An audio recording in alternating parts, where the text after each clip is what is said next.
नमस्कार दोस्तों, SSC GD answer question series का ये हमारा 7वां लेक्चर है। और इसमें हम एक बात ये बताना चाहते हैं कि इसमें क्वेश्चन तो एसएससी जीडी 2019 या 2021 का होता है, लेकिन ऑप्शन हम अपने आधार पर रखते हैं ताकि अगर कोई स्टूडेंट एसएससी जीडी के अलावा अन्य किसी कॉम्पिटिटिव लेवल एग्जाम की तैयारी कर रहा है तो उसे भी उतना ही बेनिफिट मिलेगा जितना बेनिफिट एक एसएससी जीडी की तैयारी करने वाला स्टूडेंट हमारे लेक्चर से प्राप्त कर रहा है। तो बिना किसी हेजिटेशन के, बिना किसी डाउट के लेक्चर को अच्छे से सुने, नोट्स बनाएं। और इसमें हमारा पहला क्वेश्चन है, सिराजुद्दौला किस युद्ध में अंग्रेजों से पराजित हुआ? तो इसको समझ लेते हैं। इसमें से जो पहला ऑप्शन है वो है प्लासी का युद्ध। तो प्लासी का युद्ध 1757 में हुआ। 1757 में प्लासी का युद्ध हुआ और इस युद्ध में एक तरफ ईस्ट इंडिया कंपनी जो ब्रिटेन की कंपनी थी, एक तरफ बंगाल के नवाब सिराजुद्दौला। नवाब सिराजुद्दौला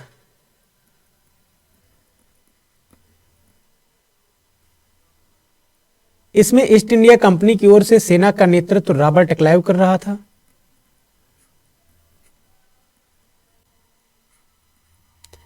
और इस युद्ध में ईस्ट इंडिया कंपनी की विजय होती है, अर्थात रॉबर्ट क्लाइव के नेतृत्व में ईस्ट इंडिया कंपनी प्लासी का युद्ध जीत जाती है और बंगाल के नवाब सिराजुद्दौला ये युद्ध हार जाते हैं। बंगाल के नवाब सिराजुद्दौला अपने सेनापति मीर जाफर के धोखाधड़ी के कारण, अपने कोषाध्यक्ष राय दुर्लभ की धोखाधड़ी के कारण, अपने रिश्तेदारों, अपने सहयोगियों की धोखाधड़ी के कारण ये बंगाल के नवाब सिराजुद्दौला प्लासी का युद्ध हार जाते हैं। प्लासी वर्तमान में पश्चिम बंगाल में है। और ये जो सिराजुद्दौला हैं ये 1756 ईस्वी में बंगाल के नवाब बने थे, अर्थात ये अली वर्दी खान के उत्तराधिकारी थे। अली वर्दी खान से एक क्वेश्चन ये पूछा गया है कि बंगाल के किस नवाब ने अंग्रेजों की तुलना मधुमक्खियों से की थी? तो अली वर्दी खान ने अंग्रेजों की तुलना मधुमक्खियों से की थी। तो 1756 में सिराजुद्दौला बंगाल के नवाब बनते हैं और इसी समय जून 1756 में ब्लैक होल की घटना घटित होती है, जो एक तात्कालिक कारण माना जाता है प्लासी के युद्ध का। तो प्लासी के युद्ध ईस्ट इंडिया कंपनी 1600 ईस्वी में 31 दिसंबर 1600 ईस्वी को ब्रिटेन की महारानी एलिजाबेथ प्रथम ईस्ट इंडिया कंपनी को, जो कि एक ब्रिटेन की प्राइवेट कंपनी थी, इसको भारत और पूर्वी देशों के साथ व्यापार करने के लिए एकाधिकार दिया जाता है। और यह कंपनी 1600 ईस्वी से 1757 ईस्वी तक भारत के साथ व्यापार करती है। और 1757 में इस कंपनी ने रॉबर्ट क्लाइव के नेतृत्व में बंगाल में 1757 के प्लासी के युद्ध के माध्यम से अपना राजनीतिक नियंत्रण स्थापित करती है। अर्थात ऐसा क्यों होता है? ईस्ट इंडिया कंपनी भारत में व्यापार करने के उद्देश्य से आई थी, लेकिन हमारा पूरा देश छोटी छोटी राजनीतिक इकाइयों में बटा हुआ था और ये राजनीतिक इकाइयां आपस में संघर्ष कर रही थी। इसी आपसी फूट का फायदा एक विदेशी कंपनी ईस्ट इंडिया कंपनी ने उठाया और उसने भारत के एक एक शासकों को पराजित करना शुरू किया और पूरे भारत में अपना नियंत्रण स्थापित कर लिया, और जिससे हमारे देश को आजादी 15 अगस्त 1947 को मिली। तो ये है प्लासी का युद्ध। अगला ऑप्शन है हमारा बक्सर। बक्सर का युद्ध 1764 में हुआ। इसमें एक तरफ ईस्ट इंडिया कंपनी और इसकी सेना का नेतृत्व हेक्टर मुनरो कर रहे थे। Hector Munro. और एक तरफ त्रिगुट था, 3 लोगों का गुट था, जिसमें अवध के नवाब शुजाउद्दौला,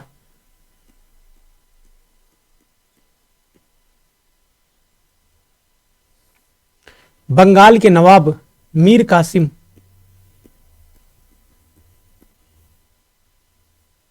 और मुगल बादशाह शाह आलम द्वितीय।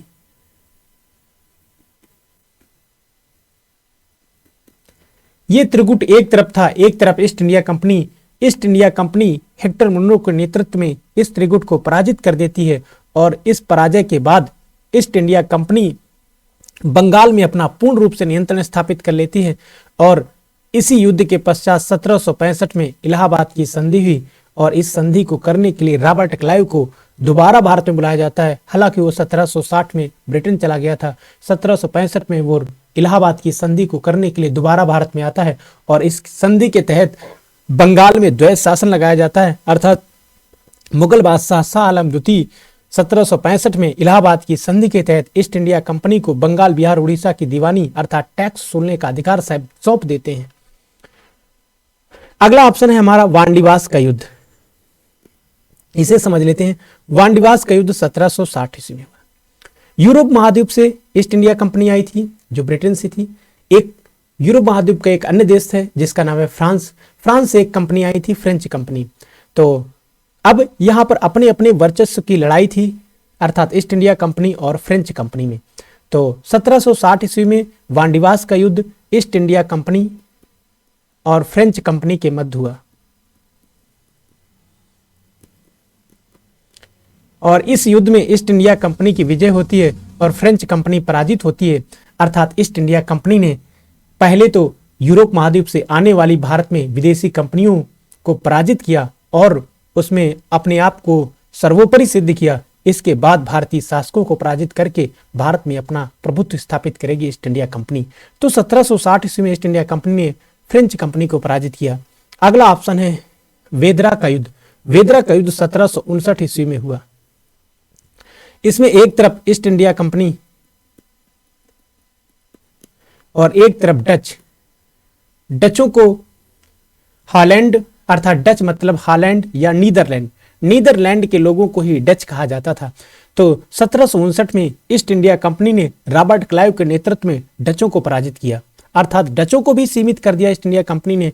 और थोड़ा सा हम ईस्ट इंडिया कंपनी के बारे में समझ लेते हैं। यहाँ से एक फैक्ट ये पूछा जाता है, ईस्ट इंडिया कंपनी की स्थापना कब हुई थी?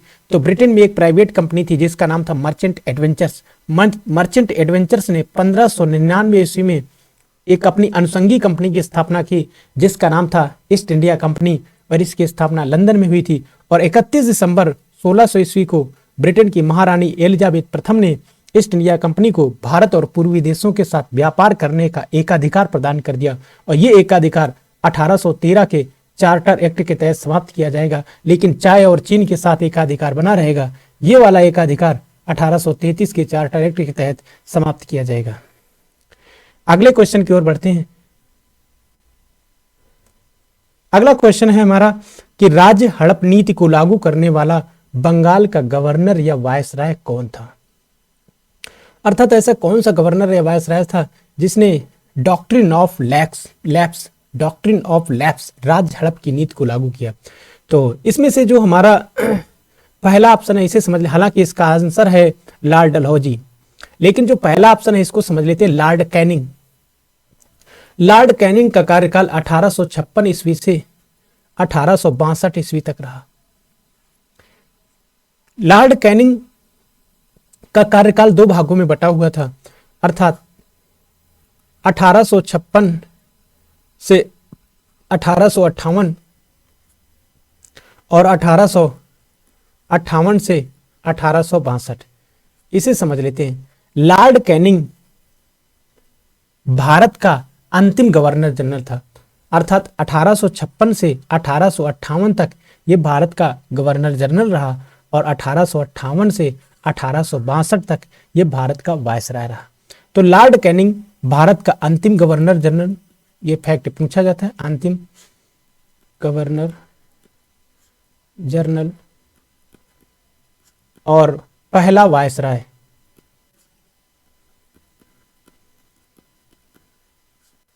लॉर्ड कैनिंग के संबंध में अर्थात ऐसा क्यों हो गया? अर्थात लॉर्ड कैनिंग के समय में 1857 का विद्रोह हुआ और इसके पश्चात ब्रिटेन की सरकार ने और संसद ने 1858 का भारत शासन अधिनियम पारित किया और इसके तहत भारत की सत्ता ईस्ट इंडिया कंपनी से ब्रिटेन के महारानी के अर्थात क्राउन के हाथों में चली गई और भारत को जो गवर्नर जनरल था उसके पद का नाम बदलकर भारत का वायसराय कर दिया गया और भारत का वायसराय ब्रिटेन के क्राउन के एजेंट के रूप में भारत में कार्य करने लगा। लॉर्ड कैनिंग के समय में एक काम तो यह हुआ कि 1857 का विद्रोह हुआ, यह भारत का अंतिम गवर्नर जनरल था, पहला वायसराय था और इसी के समय में 1856 में ईश्वर चंद्र विद्यासागर के प्रयासों से विधवा पुनर्विवाह अधिनियम पारित हुआ। अगला ऑप्शन है लॉर्ड कर्जन। इसका कार्यकाल 1899 से 1905 ईस्वी तक था। लॉर्ड कर्जन का कार्यकाल। लॉर्ड कर्जन के समय की एक महत्वपूर्ण घटना यह है जो पेपर में बहुत पूछी जाती है। इसके समय में बंगाल का विभाजन हुआ, अर्थात इसने बंगाल का विभाजन किया। इसने जुलाई 1905 में ये ऐलान कर दिया, आदेश जारी कर दिया जुलाई 1905 में कि हम बंगाल का विभाजन कर देंगे, जिसके विरोध के कारण बंगाल के स्थानीय लोगों ने अगस्त 1905 में 7 अगस्त 1905 से बंग भंग विरोधी आंदोलन शुरू कर दिया। अर्थात बंगाल के विभाजन के विरोध में वहां के स्थानीय लोगों ने बंग भंग विरोधी आंदोलन अगस्त 1905 में शुरू कर दिया, क्योंकि जुलाई 1905 में लॉर्ड कर्जन ने विभाजन का निर्णय लिया था। और जब यह आंदोलन लोकप्रिय होने लगा तो हमारे जो राष्ट्रीय आंदोलन को संचालित करने वाले जो नेता थे वो जब इस आंदोलन से जुड़ गए, बंग भंग विरोधी आंदोलन से, तो उन्होंने इस आंदोलन का नाम रखा स्वदेशी एवं बहिष्कार आंदोलन।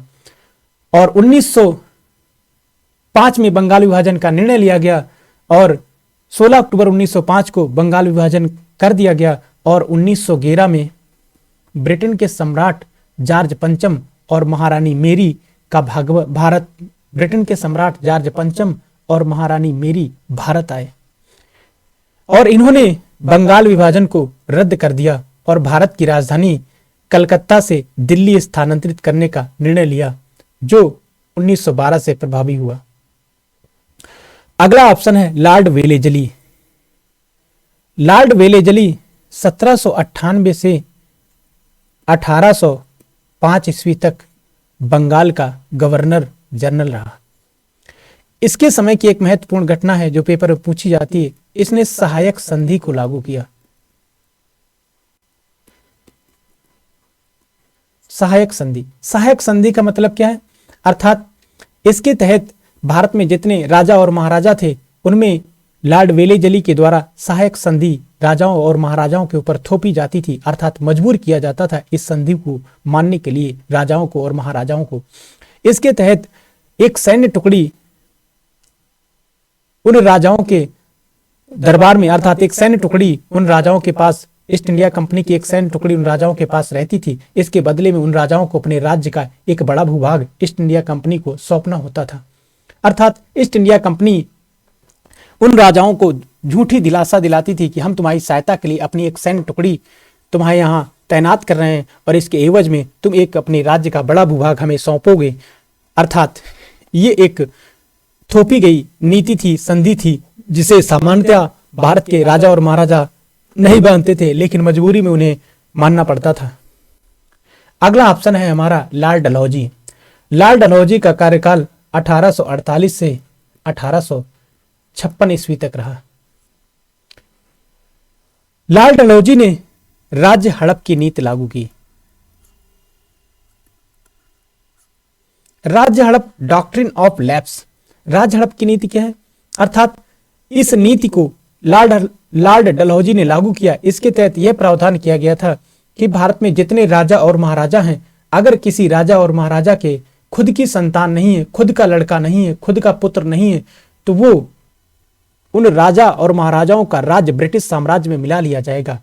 अगर कोई राजा और महाराजा यह दावा करता था कि हमारे खुद का पुत्र नहीं है लेकिन हमने किसी पुत्र को गोद ले लिया है, तो इस नीति के तहत, राज्य हड़प नीति के तहत, उस पुत्र को उस राजा का उत्तराधिकारी नहीं माना जाता था। अर्थात अगर खुद का जैविक पुत्र नहीं है तो उस राजा का वो राज्य ब्रिटिश साम्राज्य में जबरन मिला लिया जाता था। यही है राज्य हड़प की नीति, अर्थात उस राजा का वो राज्य हड़प लिया जाता था ब्रिटिश सरकार के द्वारा।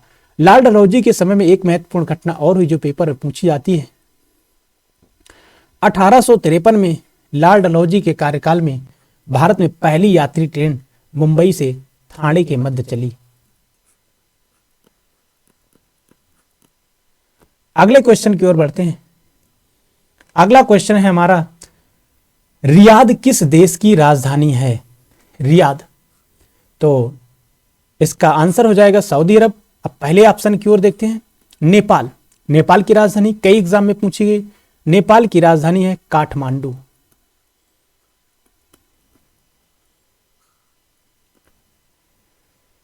और नेपाल के वर्तमान में जो प्रधानमंत्री हैं पीएम, वो शेर बहादुर देउबा हैं।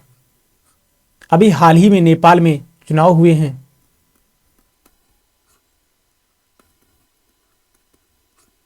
और वर्तमान में नेपाल की राष्ट्रपति विद्या देवी भंडारी हैं।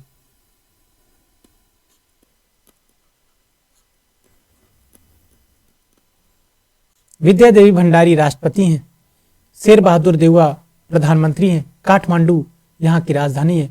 और एक फैक्ट और पूछा जाता है नेपाल से संबंधित कि सार्क का मुख्यालय कहाँ है। South Asian Association for Regional Cooperation, SAARC का मुख्यालय काठमांडू में है। सार्क का गठन 1885 में हुआ था, 1985 में हुआ था। सार्क का गठन 1985 में हुआ था। इसका हेडक्वार्टर काठमांडू में है। और नेपाल एक ऐसा देश है जहां पर 80% से ज्यादा जनसंख्या है हिंदू धर्म को मानती है।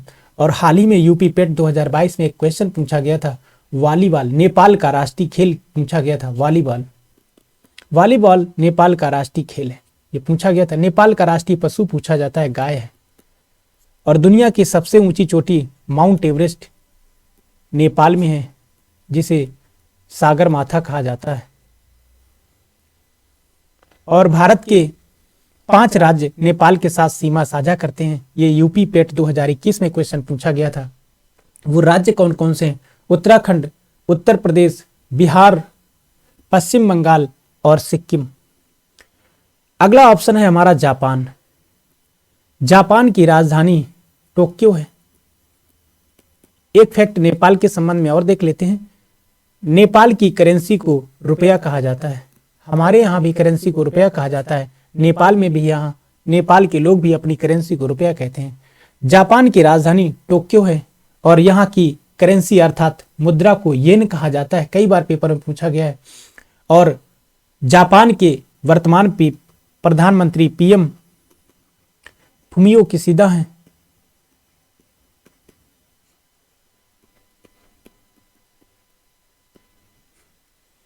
तो जापान की राजधानी टोक्यो, करेंसी येन, प्रधानमंत्री फुमियो किशिदा। और जापान के संबंध में एक फैक्ट ये पूछा जाता है, दुनिया का सबसे पुराना राजतंत्र, हालांकि यहाँ पर लोकतंत्र है लेकिन राजतंत्र भी है नाम मात्र का। ऐसे लोकतंत्र और राजतंत्र के मिले जुले स्वरूप को संवैधानिक राजतंत्र कहते हैं। और यहाँ के जो राजा हैं उनका नाम है नारुहितो। तो दुनिया का सबसे प्राचीन राजतंत्रात्मक शासन प्रणाली जापान में है। लगभग 2000 पुराना राजतंत्र यहाँ आज भी अस्तित्व में है। जापान को सुकुमारों का देश कहते हैं। सुकुमारों का देश जापान को कहते हैं। जापान को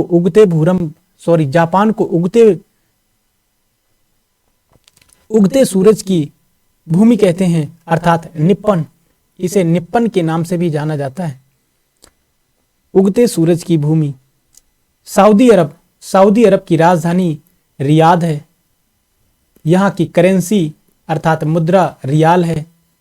और यहाँ के किंग मोहम्मद बिन सलमान हैं।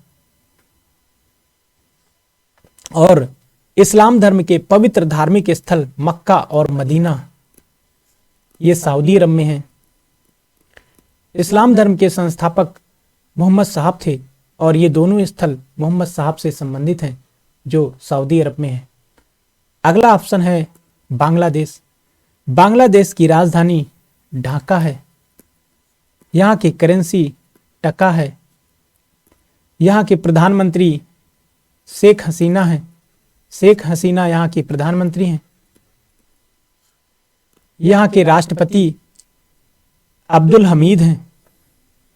और ढाका के संबंध में एक फैक्ट यूपी पुलिस कांस्टेबल में पूछा गया था कि बिम्स्टेक का हेडक्वार्टर कहां पर है।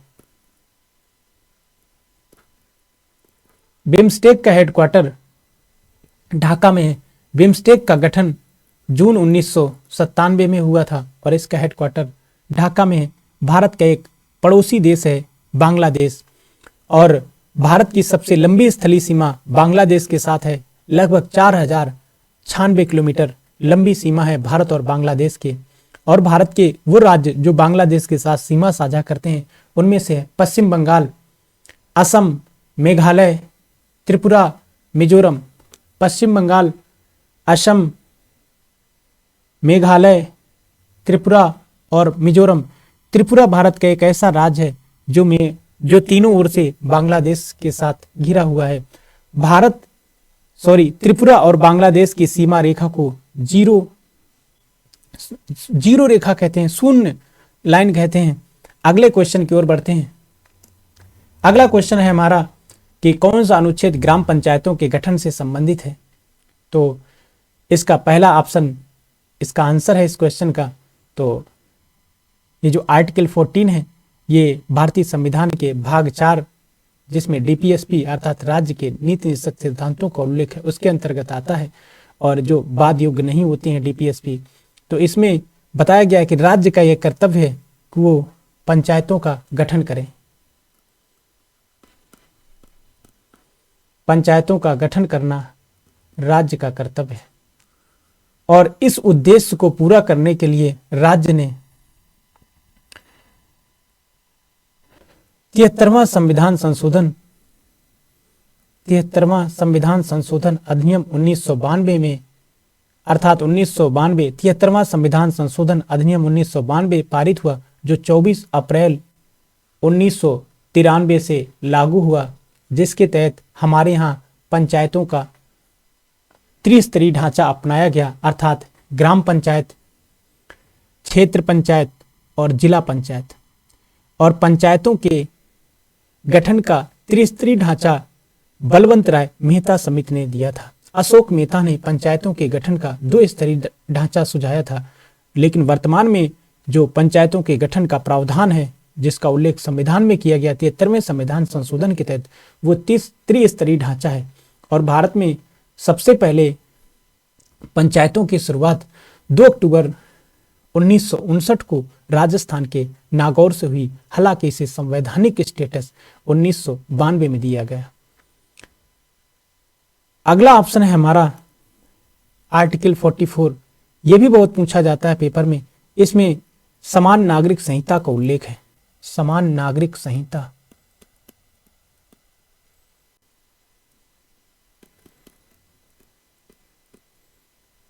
यूनिफॉर्म सिविल कोड, अर्थात इसे समझ लेते हैं। हमारे देश में सामान्यतः 2 प्रकार के कानून हैं, आपराधिक कानून और सिविल कानून। ये जो आपराधिक कानून है ये सभी के लिए एक समान है, चाहे कोई नागरिक किसी भी जाति का हो, किसी भी धर्म का हो। लेकिन ये जो सिविल कानून है ये धर्म से प्रभावित है, अर्थात हिंदू धर्म से संबंधित लोगों के सिविल कानूनों में तथा इस्लाम धर्म से संबंधित लोगों के सिविल कानूनों में अंतर पाया जाता है। अर्थात सिविल कानून जैसे विवाह, तलाक, गोद, उत्तराधिकार, विवाह विच्छेद, इनसे संबंधित ये जो कानून है ये सिविल कानून है और ये धर्म से प्रभावित हैं। अर्थात आपराधिक कानून तो सभी धर्म के लोगों के लिए एक जैसे हैं हमारे देश में, लेकिन सिविल कानून ये धर्म से प्रभावित हैं, अर्थात ये अलग अलग धर्म के आधार पर थोड़ा सा अलग अलग हैं। और इन्हीं को एक जैसा, सिविल कानूनों को सभी के लिए एक जैसा बना देना ही समान नागरिक संहिता कहलाता है। अर्थात जब सिविल कानून सभी के लिए एक जैसे हो जाएं तो समान नागरिक संहिता इसी को कहा जाता है। आर्टिकल 17 इसको समझ लेते हैं।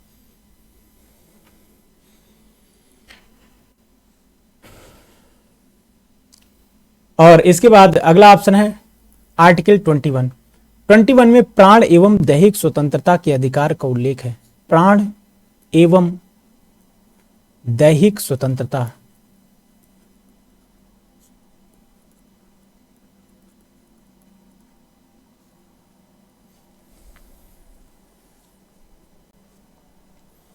और इसमें प्राण एवं दैहिक स्वतंत्रता का उल्लेख है, अर्थात किसी भी व्यक्ति को अगर उसके प्राणों से या उसके शरीर से वंचित करना है तो यह एक कानूनी प्रक्रिया के तहत ही किया जा सकता है। अर्थात अगर किसी व्यक्ति ने कोई अपराध किया है और उसे उस अपराध की जो सजा है वो मृत्युदंड है, तो किसी भी व्यक्ति को उस अपराध के लिए ऐसे सीधे मृत्युदंड नहीं दिया जा सकता। अर्थात न्यायालय में एक कानूनी प्रक्रिया चलेगी। जब न्यायालय उसे दोषी सिद्ध कर देगा और न्यायालय के द्वारा सजा सुना दी जाएगी कि इस व्यक्ति ने जो अपराध किया है, इस अपराध की सजा मृत्युदंड है, अर्थात तभी उसे उसके प्राणों से वंचित किया जा सकता है, ऐसे वंचित नहीं किया जा सकता। अर्थात किसी भी व्यक्ति को उसके प्राणों से वंचित करने के लिए एक कानूनी प्रक्रिया है, एक विधिक प्रक्रिया है, एक न्यायिक प्रक्रिया है, उसको फॉलो करने के बाद ही वंचित किया जा सकता है।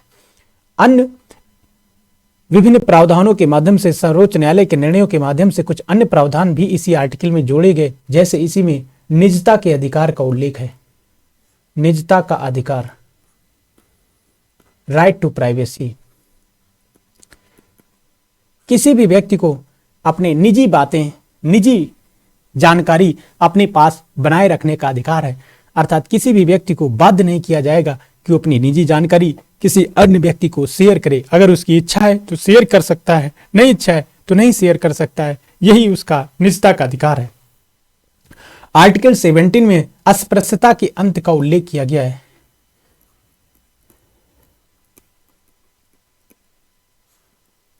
अस्पृश्यता का अंत अर्थात छुआछूत का अंत, यह हमारे समाज की एक बुराई है और इस बुराई को दूर करने के लिए हमारे संविधान निर्माताओं ने आर्टिकल 17 को शामिल किया। अर्थात एक व्यक्ति अगर किसी दूसरे व्यक्ति के साथ अस्पृश्यता का व्यवहार करता है तो ये एक दंडनीय अपराध है और इसके लिए हमारी संसद ने 1955 में एक कानून बनाया जिसे अस्पृश्यता निवारण अधिनियम 1955 के नाम से जाना जाता है। 1975-76 में इसी कानून में संशोधन किया गया और इसका नाम बदल कर रख दिया गया सिविल अधिकार संरक्षण अधिनियम 1955। अगले क्वेश्चन की ओर बढ़ते हैं। अगला क्वेश्चन है कि भारत में हरित क्रांति के जनक कौन थे। अर्थात इसको समझ लेते हैं। तो हरित क्रांति के जनक एम.एस. स्वामीनाथन थे। पहला ऑप्शन है वर्गीज कुरियन।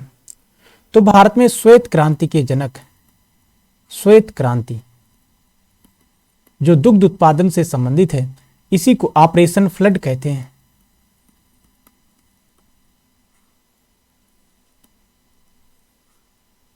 श्वेत क्रांति या ऑपरेशन फ्लड की शुरुआत भारत में 1970 में डॉक्टर वर्गीज कुरियन ने की थी।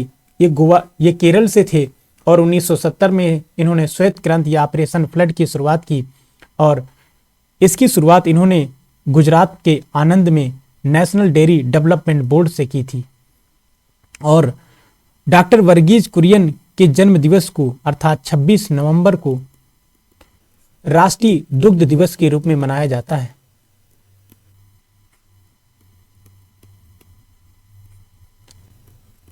इसी क्रांति के प्रयासों के फलस्वरूप आज दुनिया में सबसे ज्यादा दुग्ध का उत्पादन भारत में होता है और 26 नवंबर को संविधान दिवस भी मनाया जाता है क्योंकि हमारा संविधान 26 नवंबर 1949 को बनकर तैयार हो गया था और आंशिक रूप से इसे स्वीकार कर लिया, आंशिक रूप से इसे लागू कर दिया गया था। अर्थात 26 नवंबर 1949 को हमारे संविधान को अंगीकृत, अधिनियमित एवं आत्मार्पित किया गया था और इसी दिन डॉक्टर वर्गीज कुरियन का जन्म हुआ था। अर्थात इनके जन्म दिवस को राष्ट्रीय दुग्ध दिवस के रूप में मनाया जाता है। अगला ऑप्शन है एम.एस. स्वामीनाथन। एम.एस. स्वामीनाथन ने हरित क्रांति की शुरुआत की। इन्हें भारत में हरित क्रांति का जनक माना जाता है। विश्व में हरित क्रांति का जनक नॉर्मन बोरलॉग को माना जाता है, लेकिन भारत में हरित क्रांति का जनक एम.एस. स्वामीनाथन को माना जाता है। भारत में हरित क्रांति की शुरुआत 1966-67 में हुई।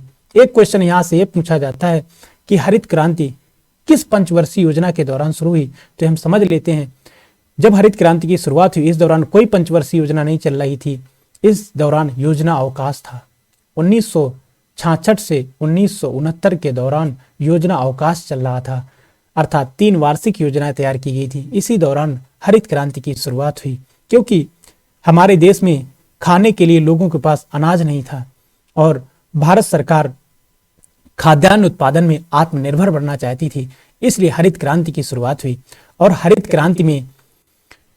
क्रांति की शुरुआत के संबंध में एक फैक्ट ये पूछा जाता है कि हरित क्रांति की शुरुआत कहां से हुई, तो हरित क्रांति की शुरुआत पंजाब से हुई। और एक फैक्ट ये पूछा जाता है हरित क्रांति का सर्वाधिक लाभ किन राज्यों को मिला, तो हरित क्रांति का सर्वाधिक लाभ पंजाब, हरियाणा और पश्चिमी उत्तर प्रदेश को मिला। एक फैक्ट ये पूछा जाता है कि जो हरित क्रांति है, हरित क्रांति, इसके तहत क्या किया गया था, तो हरित क्रांति के तहत सिंचाई सुविधाओं का विकास किया गया। सिंचाई सुविधाओं का विकास किया गया। उन्नत किस्म के बीज प्रयोग, किसान उन्नत किस्म के बीज प्रयोग करें। सिंचाई सुविधाओं का विकास किया गया। उन्नत किस्म के बीजों को बढ़ावा दिया गया। रासायनिक खादों को बढ़ावा दिया गया। कीटनाशकों को बढ़ावा दिया गया। खेती में, किसानी में अर्थात कृषि में मशीनीकरण, आधुनिकीकरण को बढ़ावा दिया गया। तो उन्नत किस्म के बीज, सिंचाई सुविधाएं, केमिकल वाली रासायनिक खाद, कीटनाशक और मशीनीकरण, आधुनिकीकरण कृषि में, इन सब पर ध्यान दिया गया। अगला ऑप्शन है हमारा कस्तूरी रंगन। तो हमारे यहाँ 1986 में एक शिक्षा नीति आई थी, राष्ट्रीय शिक्षा नीति 1986, और इसमें संशोधन करने के लिए एक समिति बनाई गई। इस समिति के अध्यक्ष कस्तूरी रंगन थे और इसके आधार पर, इस समिति की सिफारिश के आधार पर 2020 में एक नई राष्ट्रीय शिक्षा नीति आई, अस्तित्व में आई, और उसके संबंध में जो समिति बनाई गई थी उसके अध्यक्ष कस्तूरी रंगन थे। अगला ऑप्शन है अशोक दलवई। भारत सरकार ने 2015-16 में अशोक दलवई की अध्यक्षता में एक समिति का गठन किया था। भारत सरकार ने 2015-16 में अशोक दलवई की अध्यक्षता में एक समिति का गठन किया गया और इसके तहत भारत सरकार यह चाहती थी कि 2022 तक किसानों की आय दोगुनी की जा सके। इसी उद्देश्य से अशोक दलवई की अध्यक्षता में एक समिति का गठन किया गया था। अगले क्वेश्चन की ओर बढ़ते हैं। अगला क्वेश्चन है भारत के किस राज्य में लोनार झील स्थित है, तो लोनार झील महाराष्ट्र में स्थित है।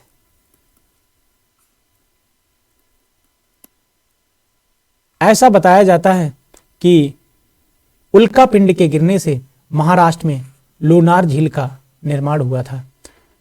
अगला ऑप्शन है हमारे पास मणिपुर। मणिपुर में लोकटक झील है, लोकटक झील। और दुनिया का एकमात्र तैरता हुआ नेशनल पार्क किस झील में तैर रहा है, लोकटक झील में। इसका नाम पूछा जाता है कैबुल लामजाओ नेशनल पार्क। दुनिया का एकमात्र तैरता हुआ national park Keibul Lamjao national park, ये लोकटक झील मणिपुर में है और इसी में संगाई हिरण पाए जाते हैं। संगाई हिरण मणिपुर का राष्ट्रीय पशु है, राजकीय पशु है। तो यहाँ पर संगाई हिरण या डांसिंग डियर पाए जाते हैं और यह पूर्वोत्तर की सबसे बड़ी मीठे पानी की झील है और भारत की सबसे बड़ी मीठे पानी की झील वुलर है। भारत में सबसे बड़ी मीठे पानी की झील वुलर झील है जो कि जम्मू कश्मीर में है। भारत में सबसे बड़ी खारे पानी की झील चिल्का झील है, चिल्का झील जो कि उड़ीसा में है। भारत में सबसे बड़ी खारे पानी की अंतःस्थलीय झील राजस्थान में है जिसे सांभर झील कहते हैं।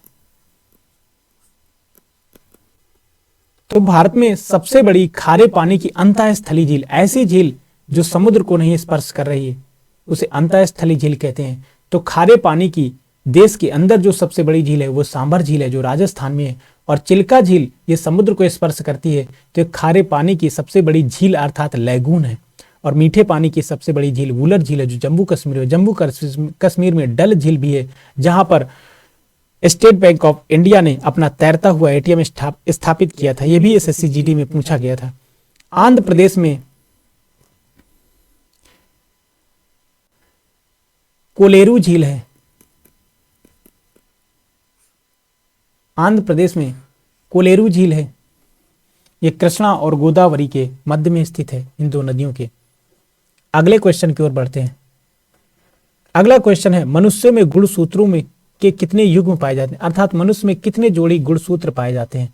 तो मनुष्य में 23 जोड़े अर्थात 46 गुणसूत्र पाए जाते हैं, अर्थात गुणसूत्र जोड़े में पाए जाते हैं। तो थोड़ा सा समझ लेते हैं। इस दुनिया में जितने भी जीव जंतु पाए जाते हैं उनका शरीर कोशिका या कोशिकाओं से बना होता है, अर्थात कुछ सूक्ष्म जीव ऐसे हैं जिन्हें नग्न आंखों से नहीं देख सकते, जैसे बैक्टीरिया आदि, उनका शरीर एक ही कोशिका से बना होता है और ऐसे जीवों को एक कोशिकीय जीव कहते हैं। और बहुत से जीव ऐसे हैं, जीव जंतु जो अनेक कोशिकाओं से बने होते हैं, उन्हें बहुकोशिकीय जीव कहते हैं। और जीवन की इकाई कोशिका को कहते हैं, क्योंकि प्रत्येक जीवन की शुरुआत एक ही कोशिका से होती है और लगातार कोशिका विभाजन से बहुकोशिकीय जीवों में अनेक अरबों लाखों कोशिकाएं बन जाती हैं। और कोशिका में केंद्रक होता है और केंद्रक के बाहर बहुत से कोशिकांग होते हैं, जैसे माइटोकॉन्ड्रिया, गाल्जिका, लाइसोसोम, अंतःप्रदब्बी जालिका। और केंद्रक में धागेनुमा संरचना पाई जाती है जिसे क्रोमैटिन फाइबर कहते हैं। क्रोमैटिन फाइबर का ही विकसित रूप डीएनए है और कोशिका विभाजन के दौरान यही क्रोमैटिन फाइबर से ही डीएनए बनता है और क्रोमैटिन फाइबर से ही गुणसूत्र बनते हैं। तो ये जो क्रोमैटिन फाइबर है जो केंद्रक में पाया जाता है, धागेनुमा संरचना होती है, यही कोशिका विभाजन के दौरान गुणसूत्र में तब्दील हो जाता है। और जब कोशिका में विभाजन नहीं हो रहा होता है तो यही क्रोमैटिन फाइबर डीएनए में तब्दील हो जाता है। तो अगले क्वेश्चन की ओर बढ़ते हैं। हिंदू विधवा पुनर्विवाह अधिनियम कब पारित हुआ? तो इसे समझ लेते हैं। इसका ऑप्शन तो 1856 है। 1829 में सती प्रथा पर प्रतिबंध लगाया गया, सती सिस्टम।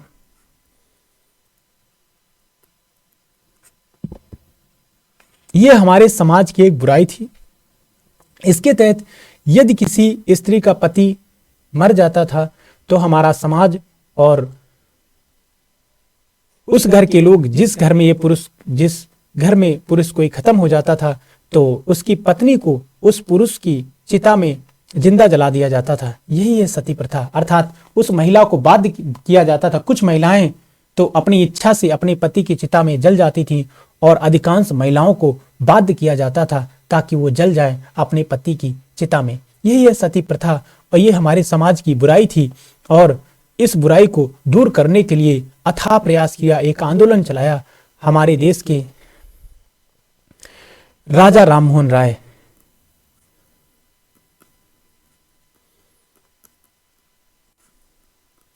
जिन्हें हमारे देश में भारतीय पुनर्जागरण का जनक कहते हैं। तो राजा राममोहन राय ने सती प्रथा का विरोध करने के लिए एक आंदोलन चलाया, क्योंकि राजा राममोहन राय के भाई का निधन हो गया था, मृत्यु हो गई थी, जिसके कारण राजा राममोहन राय की भाभी को उनके भाई की चिता के साथ जिंदा जला दिया गया था। जिससे दुखी होकर राजा राममोहन राय ने सती प्रथा को देश से खत्म करने के लिए एक आंदोलन चलाया और 1829 में लॉर्ड विलियम बेंटिक ने राजा राममोहन राय के इन प्रयासों को ध्यान में रखते हुए सती प्रथा को गैरकानूनी घोषित कर दिया। अर्थात सती प्रथा इलीगल है, गैरकानूनी है और सती प्रथा को अंजाम देने वाले समाज को और लोगों को मर्डर का चार्ज लगता है।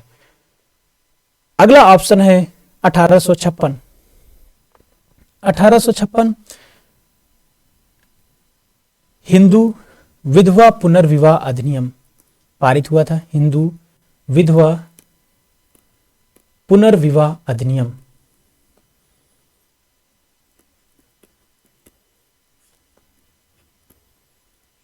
हमारे समाज में एक बुराई और व्याप्त थी कि अगर किसी महिला का पति खत्म हो जाता था तो उस महिला को दूसरा विवाह करने की परमिशन नहीं देता था, अनुमति नहीं देता था हमारा समाज।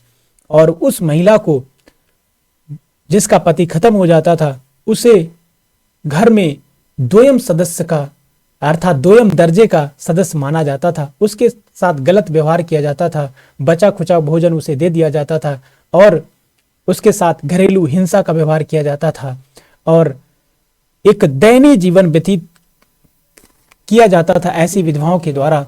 और इसलिए हमारे देश के एक महान समाज सुधारक थे जिनका नाम था ईश्वर चंद्र विद्यासागर। ईश्वर चंद्र विद्यासागर। ईश्वर चंद्र विद्यासागर ने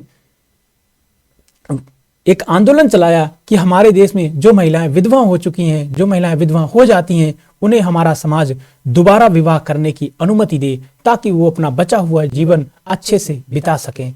और इसी आंदोलन को देखते हुए ब्रिटिश सरकार ने 1856 में लॉर्ड कैनिंग के शासनकाल में हिंदू विधवा पुनर्विवाह अधिनियम पारित किया, अर्थात हिंदू धर्म की वो महिलाएं जो विधवा हो जाती हैं अब वो पुनः विवाह कर सकती हैं, उन्हें समाज नहीं रोक सकता है। अगर समाज या घर के लोग उन्हें रोकते हैं तो वो कानूनी दरवाजा खटखटा सकती हैं, अर्थात कानून का दरवाजा खटखटा सकती हैं, मतलब कोर्ट जा सकती हैं। 1955 में हिंदू विवाह अधिनियम पारित हुआ, अर्थात आजादी के बाद का यह अधिनियम है, हिंदू विवाह अधिनियम 1955।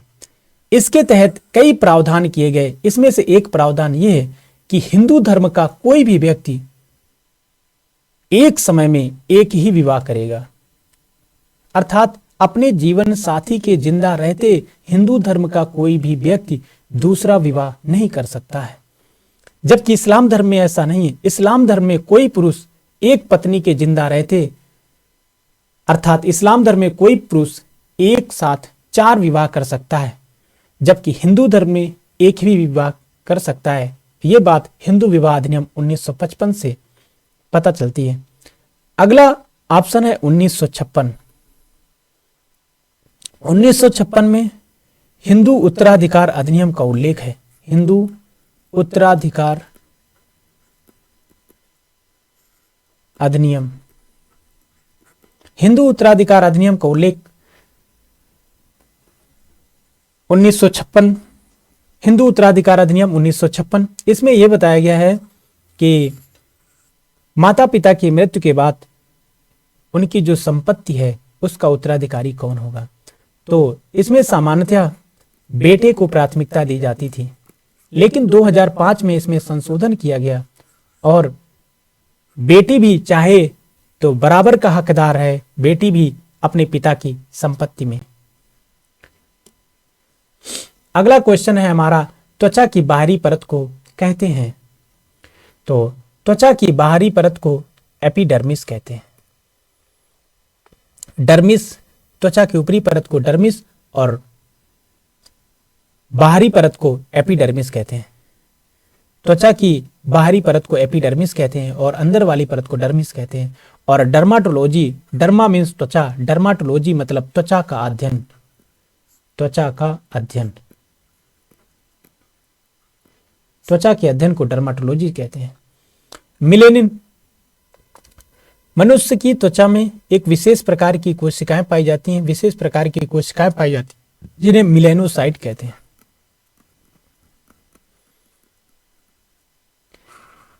मिलेनोसाइट एक रंजक बनाती हैं, एक पिगमेंट बनाती हैं जिसे मिलेनिन कहते हैं। मिलेनिन क्या करता है? मिलेनिन ही त्वचा का रंग निर्धारित करता है, अर्थात कोई इंसान गोरा होगा या काला होगा ये मिलेनिन से निर्धारित होता है। और मिलेनिन बनाने का कार्य त्वचा में पाई जाने वाली विशेष प्रकार की कोशिकाएं जिन्हें मिलेनोसाइट कहते हैं वो करती हैं। जब मिलेनोसाइट अर्थात त्वचा में सूर्य का प्रकाश और सूर्य की लाइट और हीट ज्यादा पड़ती है त्वचा में, अर्थात ऐसा इंसान जो धूप में ज्यादा रहता है, तो मिलेनोसाइट जो होती है त्वचा की ये मिलेनिन ज्यादा बनाने लगती हैं। और जब शरीर में मिलेनिन ज्यादा बनता है तो त्वचा का कलर काला हो जाता है। और जब इंसान छाया में रहता है, धूप में ज्यादा नहीं रहता है, तो त्वचा में जो मिलेनोसाइट नामक कोशिकाएं पाई जाती हैं वो मिलेनिन नामक रंजक पिगमेंट कम बनाती हैं, जिसके कारण त्वचा का कलर गोरा हो जाता है। अगला ऑप्शन है केराटिन। केराटिन तो मनुष्य के बाल, मनुष्य या किसी भी जीव जंतु के बाल, नाखून,